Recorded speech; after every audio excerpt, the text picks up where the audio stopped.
வீடியோக்குள்ள போறதுக்கு முன்னாடி சேனலை சப்ஸ்கிரைப் பண்ணுங்க, பக்கத்துல இருக்க பெல் பட்டனை பிரஸ் பண்ணுங்க, கிளிக் பண்ணி சேவ் பண்ணிக்கோங்க. வாங்க.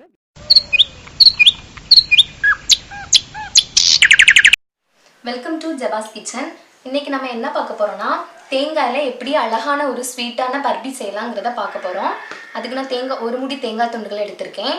அதில் மேலே இருக்கக்கூடிய ப்ரௌன் கலர் எல்லாத்தையுமே நம்ம எடுத்துடணும். எடுத்துட்டு நல்லா ஒயிட்டாக நான் எடுத்திருக்கேன் பாருங்கள். தேவையான பொருட்கள் ஒரு 5 ஏலக்காய் எடுத்துக்கோங்க, 1 கப் பால். இப்போ நம்ம என்ன பண்ணோம்னா ஒரு முடி தேங்காயை மிக்ஸியில் எடுத்து நம்ம அது கூட 5 ஏலக்காயை மிக்ஸ் பண்ணி நம்ம ஃபஸ்ட்டு என்ன பண்ணோம்னா அடித்து வச்சுட்டு போகிறோம். கொஞ்சமாக ரொம்ப மாவு போலே ஆகக்கூடாது, ரொம்ப ஹார்டாகவும் இருக்கக்கூடாது, மீடியமாக நம்ம அடித்து எடுத்துக்கலாம். ஒரு பேன் எடுத்துக்கலாம். பேன் ஹீட்டானதும் 1 கப் பால், நல்லா கெட்டியான பால் எடுத்துக்கலாம். அதை ஆட் பண்ணிக்கலாம்.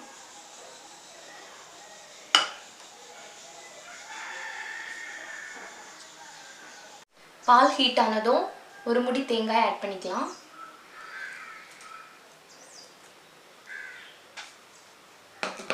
இப்போ நம்ம மிக்ஸ் பண்ணி விட்டுடலாம்.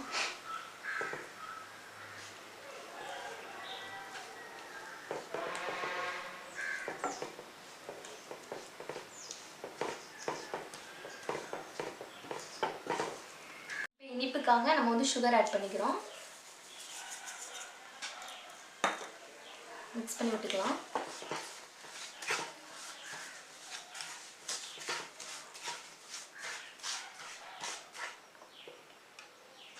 ரெண்டு டீஸ்பூன் நெய் ஆட் பண்ணிக்கலாம்.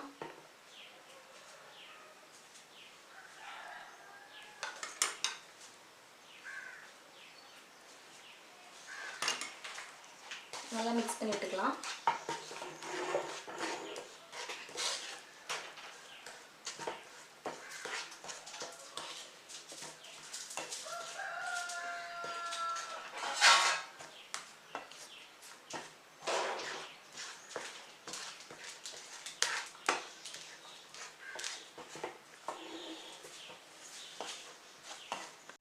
உங்களுக்கு கலர்ஃபுல்லாக இருக்கணும்னா கொஞ்சமாக கலர் பொடி ஆட் பண்ணிக்கோங்க, இல்லைன்னா ஸ்கிப் பண்ணிக்கோங்க.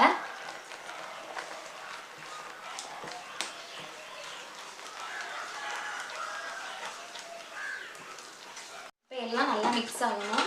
நல்லா இலகி வர்றது வரைக்கும் நல்லா நம்ம மிக்ஸ் பண்ணி விட்டுக்கிட்டே இருக்கணும். இதை மெயின் இதே நம்ம எப்பவுமே மிக்ஸ் பண்ணிக்கிட்டே இருக்கணும். அப்போ தான் நல்லா வத்தி வரும்.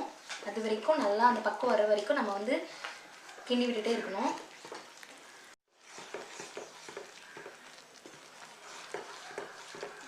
நல்லா ஹை ஃப்ளேமில் விடாமல் நம்ம கிண்டி கொடுத்துக்கிட்டே இருக்கணும். அப்போ தான் இலகி வரும், ஒட்டாமல் இருக்கும். அப்படி இருந்துச்சு அப்படின்னு சொன்னால் ஸ்வீட் நல்லா வராது. நல்லா ஹை ஃப்ளேமில் வச்சு எங்கிட்டையும் நம்ம விடாமல் மிக்ஸ் பண்ணிக்கிட்டே கொடுத்துட்டே இருக்கணும். அப்போ தான் ஸ்வீட் ரொம்ப ரொம்ப ரொம்ப டேஸ்ட்டாகும். 15 நிமிஷம் நம்ம விடாமல் கிளறி விட்டுக்கிட்டே இருக்கணும். கீழே டச் ஆகாமல் அந்த பதம் கிடைக்கணும். நல்லா உதிரியாக வரும், உங்களுக்கே தெரியும், ஃபீல் ஆகும். அது வரைக்கும் நம்ம செப்பரேட் ஆகுறது வரைக்கும் நல்லா கிண்டி கொடுக்கணும். பாருங்கள், கொஞ்சம் தான் செப்பரேட் ஆகுது, எதுவுமே ஃபுல்லாக இன்னும் செப்பரேட் ஆகலை. இப்போ நல்ல ஒரு கெட்டியான பதத்துக்கு வந்துருச்சு. நல்லா பாருங்கள், ஈஸியாக எல்லாமே செப்பரேட் ஆகுது. இந்த பதத்துக்கு வந்தோன்னா நம்ம இறக்கி எடுத்துக்கலாம்.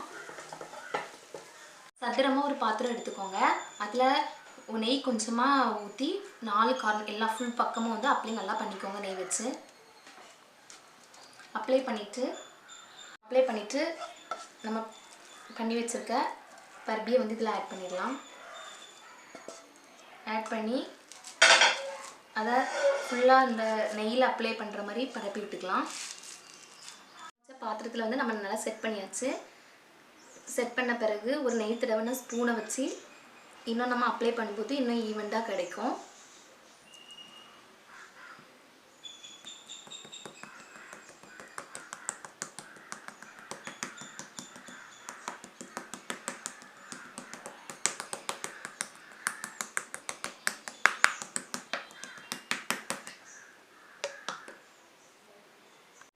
இது ஒரு 1 மணி நேரம் நல்லா ஆற வச்சிடலாம்.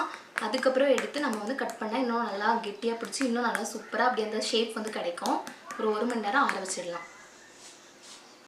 1 ஹவர் ஆயாச்சு. இப்போ நம்ம பர்பி நல்லா பதம் அதோட பதத்துக்கு வந்துருச்சு. இப்போ நம்ம என்ன பண்ணலாம்னா ஒரு கத்தி எடுத்து நைஃப் எடுத்து